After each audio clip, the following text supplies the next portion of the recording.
Hello, welcome back, and as always, I hope you're doing well.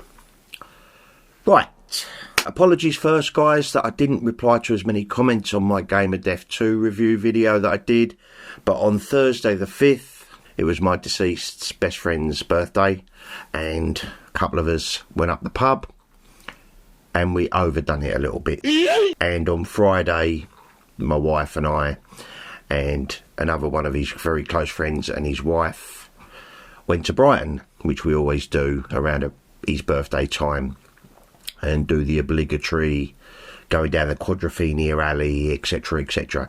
You know the Quadrophenia alley, there's an alleyway where Phil Daniels and Leslie Ash run down there and have a little bit of How's Your Father, and now it's kind of a rite of passage. There's a shop there now, and like a 58-year-old grown-up, I sign Stripey Rambles down there. You serious? Anyway, right, before I start, guys, also, I've had an email when I got home tonight by Carl Fox, and he's given me the full rundown of what's going on, pretty much, at the Rise of the Dragon event.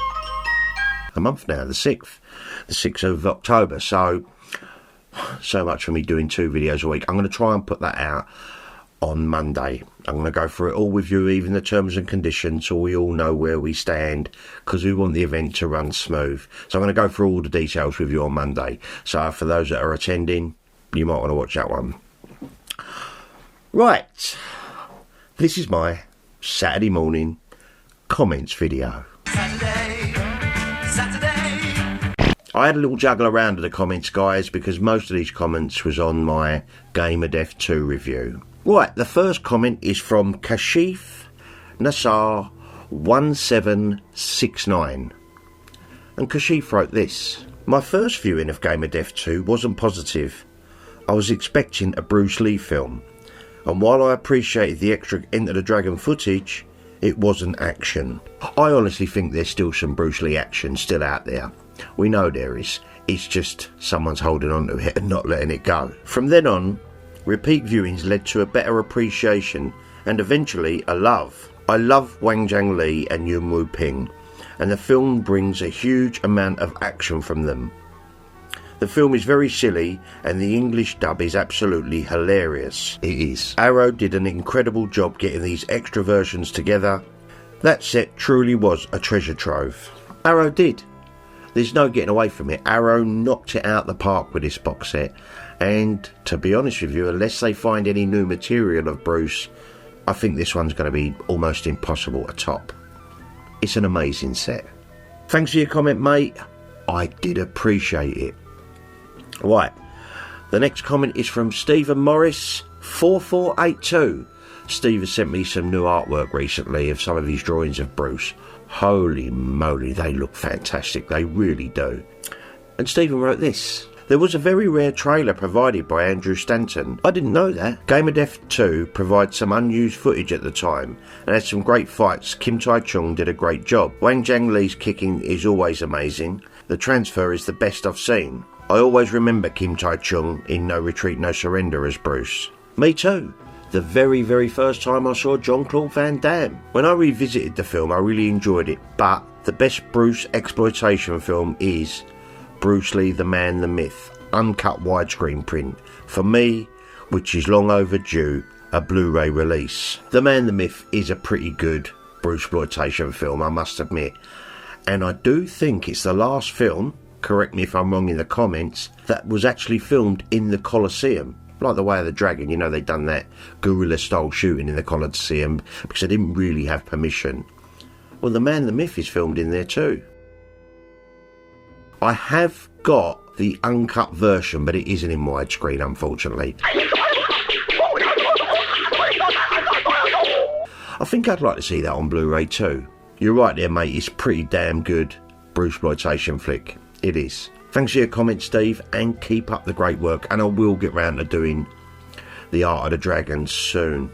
Just, there's always more to do. Cheers, Steve. Speak to you soon, buddy. Right, the next comment is from Mr. Echoes 1962. And he wrote this: as a non-Bruce Lee film, it was good. But given this was an exploitation film, no.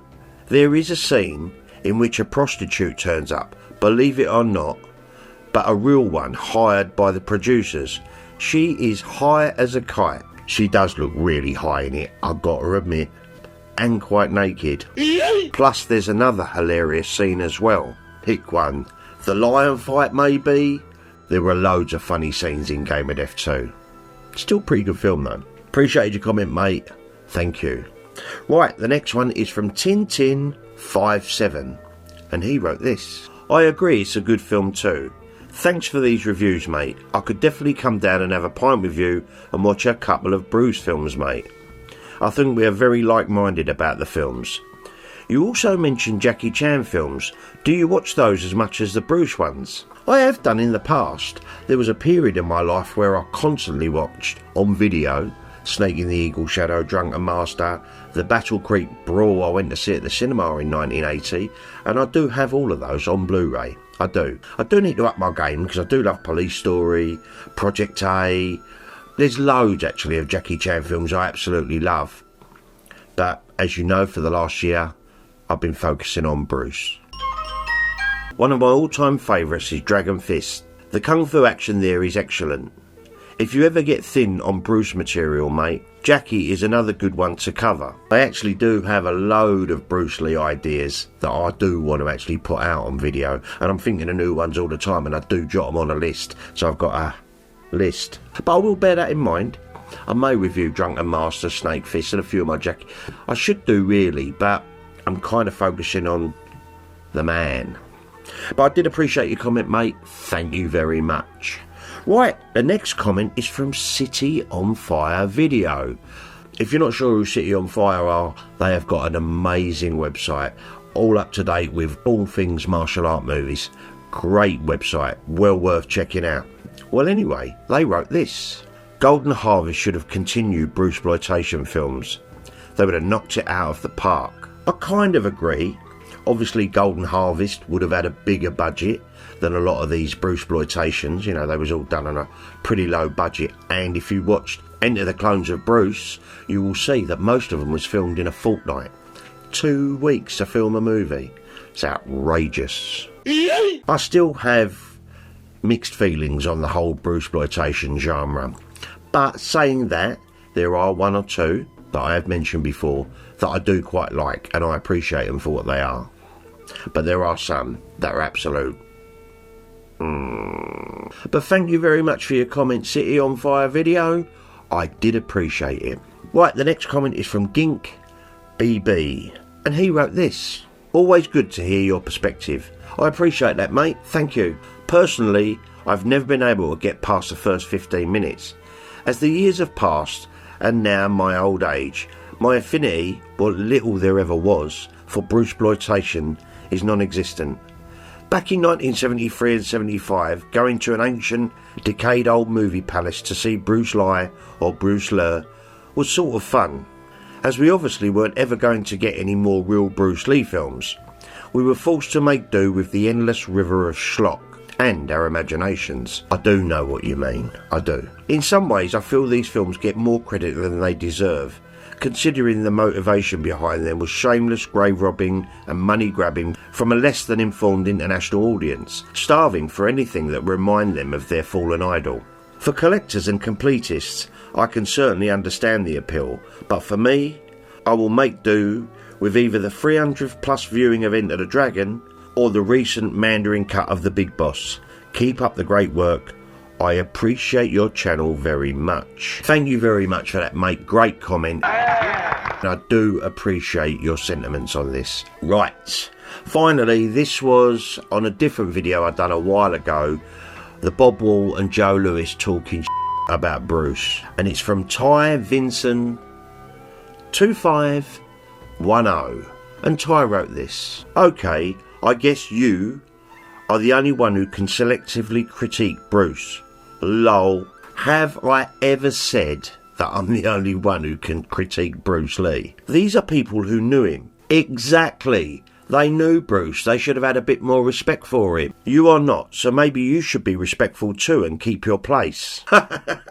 Keep your place. Man, you come right out of a comic book. That one was funny, that last one. Keep your place. Okay. Right, that's all I've got time for today, guys. But keep an eye out for Monday. If you're going to the Rise of the Dragon event, I'm going to break down who's there, what's being screened, and I'm even going to go through the terms and conditions so everyone knows everything there is to know before we travel up there and have a splendid day. And like I said many times, I'm looking forward to meeting some of you guys. I really am. All of you, actually. Right, before I go, as always, I want to thank you all for the comments, the abuse, the thumbs up, thumbs down, and all of that jazz. And of course, my wonderful patrons. Thank you so much. I really do appreciate you all. Have yourselves an amazing weekend, guys. Much love. And I'll be back with another ramble real soon. You take care of yourselves now.